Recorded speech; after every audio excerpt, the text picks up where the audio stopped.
Hi ಎಲ್ಲರಿಗೂ ನಮಸ್ಕಾರ. ಎಲ್ಲರ ಮನೆಯಲ್ಲೂ ಕೂಡ ಬೆಣ್ಣೆ ತುಪ್ಪ ಪ್ರತಿಯೊಂದನ್ನು ಕೂಡ ಯೂಸ್ ಮಾಡ್ತೀರಾ. ಒಬ್ಬೊಬ್ಬರು ಒಂದೊಂದು ರೀತಿ ಕಾಯಿಸ್ತಾರೆ. ಕೆಲವರು ಬರೀ ಬೆಣ್ಣೆನ ಮಾತ್ರ ಕಾಯಿಸ್ತಾರೆ.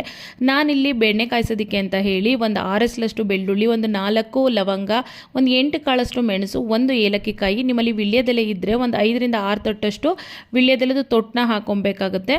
ಅನಂತರ ಇದಕ್ಕೆ ಎಲ್ಲಿ 2 ಸೇರಷ್ಟು ಬೆಣ್ಣೆನ ಕಾಯಿಸ್ತಾ ಇರೋದು. ಒಂದು 1/4 ಚಮಚದಷ್ಟು ಅರಿಶಿಣದ ಪುಡಿ, 1/4 ಚಮಚದಷ್ಟು ಮೆಂತ್ಯನ ಹಾಕ್ಕೊಂಡು ಜಜ್ಜಿಟ್ಕೊಂಡಿರುವಂತಹ ಬೆಳ್ಳುಳ್ಳಿ, ಲವಂಗ, ಮೆಣಸು ಮತ್ತು ಏಲಕ್ಕಿಕಾಯಿ ಮಿಶ್ರಣನ ಹಾಕಿ ಚೆನ್ನಾಗಿ ಕಾಯಿಸ್ಕೋಬೇಕಾಗುತ್ತೆ.